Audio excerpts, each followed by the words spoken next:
성도 여러분의 말씀 묵상을 돕기 위한 해설 가이드 영상입니다. 오늘 함께 읽고 나눌 하나님의 말씀은 고린도전서 15장 1절부터 11절까지의 말씀입니다. 오늘 본문인 고린도전서 15장은 복음의 핵심 교리인 부활에 대해서 집중적으로 다루고 있는 부활장입니다. 바울은 고린도 교회의 모든 문제의 원인이 복음의 변질에서부터 온 것이라 생각하고 있었습니다. 물론 고린도 교회의 모습을 들여다보면 비윤리적인 모습과 비도덕적인 모습, 그리고 세속화된 모습들을 찾아볼 수가 있습니다. 하지만 이런 것들은 고린도 교회가 가진 근본적인 문제가 아니었습니다. 고린도 교회는 복음에 대한 바울의 가르침을 뒤로하고 세상의 지식을 교회 안에 가져 들어왔습니다. 세상의 지식이 교회로 들어오자 교회는 세속화되었고 여러 분파를 만들고 다양한 사상이 생겨나면서 결국 참된 복음의 진리를 훼손시키는 그러한 결과를 가져오게 된 것입니다. 또한 고린도 교회 성도들은 복음의 의미를 세상적인 지식으로 훼손시켰습니다. 이들은 자신들은 영적으로 이미 구원받았기 때문에 미래에 있을 몸의 부활은 아무 의미가 없는 것이라 주장하였습니다. 이런 사상은 교회에 분란을 가져왔고 분파를 형성시켰으며 성도들이 교회 안에서 그리스도의 사랑으로 하나됨을 방해하는 중요한 이유가 되었습니다.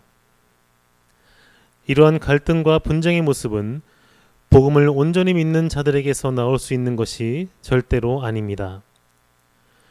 바울이 전한 복음은 예수 그리스도의 죽으심과 그리고 부활하심을 통해서 죄인인 우리가 믿음으로 구원을 받게 된다는 그 사실입니다.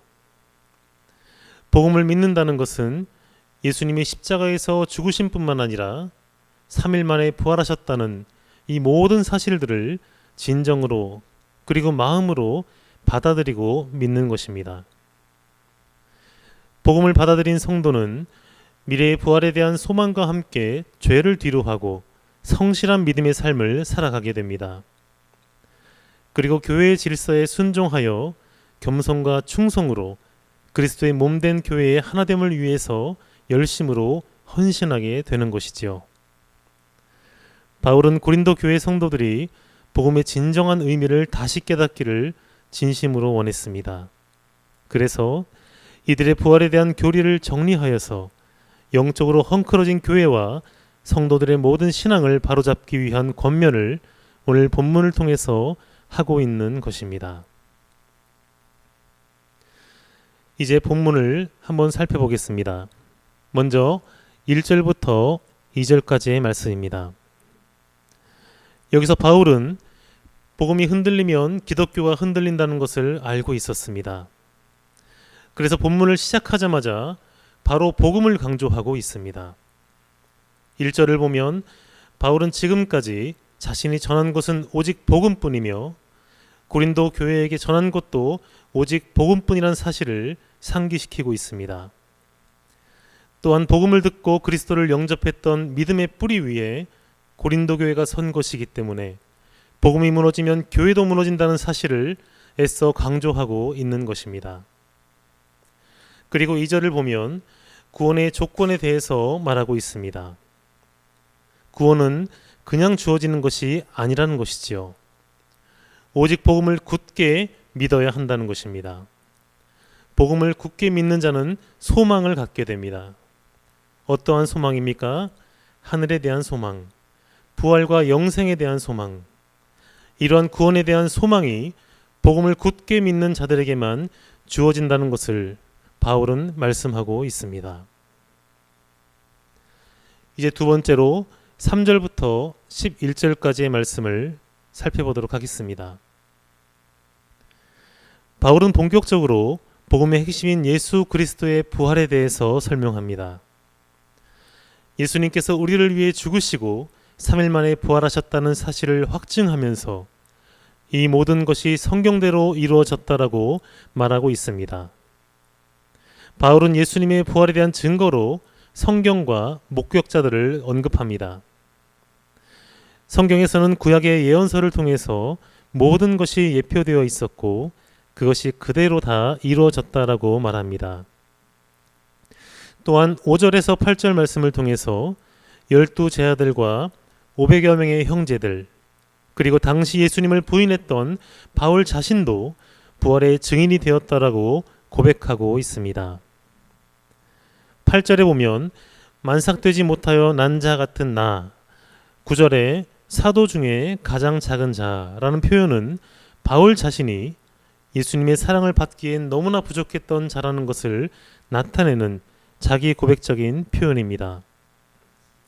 이런 나도 크고 놀라우신 하나님의 은혜로 말미암아 부활의 주님을 믿고 이렇게 변화되어 열방을 향해 복음을 전하는 자로 쓰임받고 있다는 것을 고린도 교회의 모든 성도들에게 증언하고 있는 것입니다. 바울은 고린도 교회 성도들이 세상적인 지식으로 복음을 해석하는 것에서 모두 벗어나서 하나님의 은혜로 복음을 받아들이고 믿음으로 온전한 교회와 성도의 삶을 회복하기를 간절히 원했던 것입니다.